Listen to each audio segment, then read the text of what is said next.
Hello बच्चों, let's read the question. In the circuit shown, a meter bridge is in its balance state. The meter bridge wire has a resistance of 0.1 ohm per centimeter.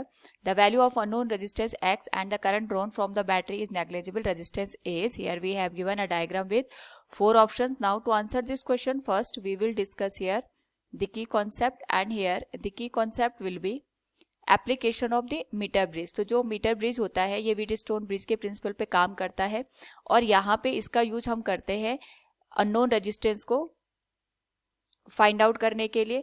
इस particular case में हमारे पास यहाँ पे दो resistances को हम इस तरीके से कनेक्ट करते हैं। सपोज ये मैंने मान लिया R1 और ये मान लिया R2। एक लेफ्ट हैंड साइड का रेजिस्टेंस होता है, दूसरा राइट हैंड साइड का। इसका जो कनेक्शन होता है हम यहाँ पे गैल्वेनोमीटर के साथ बना देते हैं।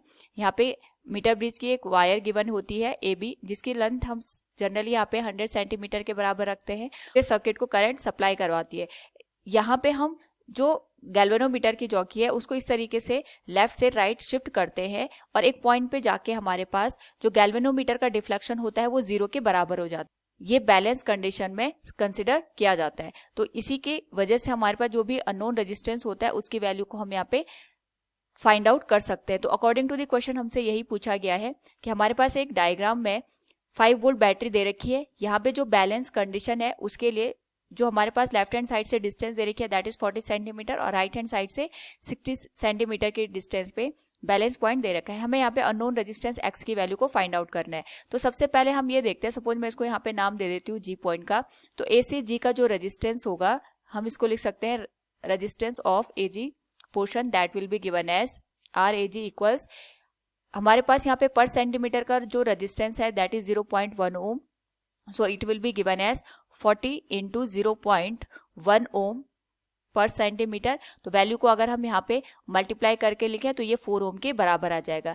ऐसे ही जो हमारे पास यहाँ पे रेजिस्टेंस आएगा of the G to B portion that can be written as resistance of B to G portion that will be given as 60 into 0.1 ohm per centimetre और इसकी वैल्यू आ जाएगी 6 ओम के बराबर। क्योंकि पूरा का पूरा जो मीटर ब्रिज है ये बैलेंस कंडीशन में है तो हमारे पास यहाँ पे जो भी रेजिस्टेंस का रेशियो होगा लेफ्ट हैंड साइड और राइट हैंड साइड वो इक्वल होगा। यानी जो एक्स रेजिस्टेंस होगा इसका हम यहाँ पे रेशियो लेंगे एजी पोर्शन के साथ और 6 ओम का हम यहाँ पे रेशियो लेंगे जीबी पोर्शन के साथ। So we will write it will be X divided by resistance of AG portion will be equal to 6 divided by resistance of GB portion. तो हमारे पास x की वैल्यू अगर हमें निकालनी है इट विल बी 6 इंटू एजी का जो रेजिस्टेंस है इट इज 4 और जीबी का जो रेजिस्टेंस है ये भी 6 ओम के बराबर है। 6 से 6 कैंसिल हो गया तो x की जो वैल्यू निकल के आएगी इट विल बी 4 ओम।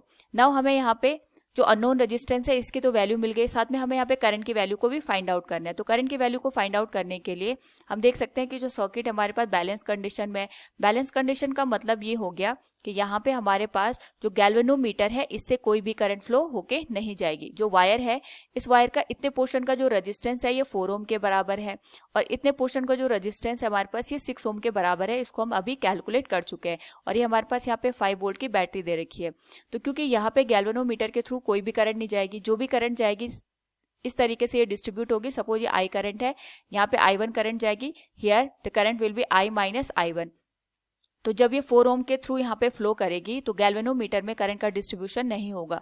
सीधे जो I माइनस I1 वाली करंट है वो 6 ओम से पास होगी। यानी हम कह सकते हैं जो 4 ओम और 6 ओम है ये सीरीज में है और यहाँ पे भी जो 4 ओम और 6 ओम है ये सीरीज में है और इन दोनों का कॉम्बिनेशन यहाँ पे पैरेलल में बन जाएगा। So we can say R1 की जो वैल्यू आएगी that will be 4 ohm plus 6 ohm that will be of the 10 ohm और जो यहाँ पे R2 जो कि वायर के थ्रू हमें मिल रहा है resistance that will B also 4 ohm plus 6 ओम, ये आ जाएगा 10 ओम के बराबर। दोनों पैरेलल में कनेक्ट है तो जो इक्विवेलेंट रेजिस्टेंस बनेगा that will be 10 into 10 divided by 10 plus 10 के this will become 5 ohm. So total जो करंट की वैल्यू आएगी that will be 5 volt divided by total resistance 5 ohm के बराबर है, it will be 1 ampere. So from the given question अगर हम यहाँ पे देखें we can the value of unknown resistance X and the current drawn from the battery of negligible resistance is 4 ohm and 1 ampere respectively. Option third will be the correct answer. Hope all you understood it. Thank you and best of luck.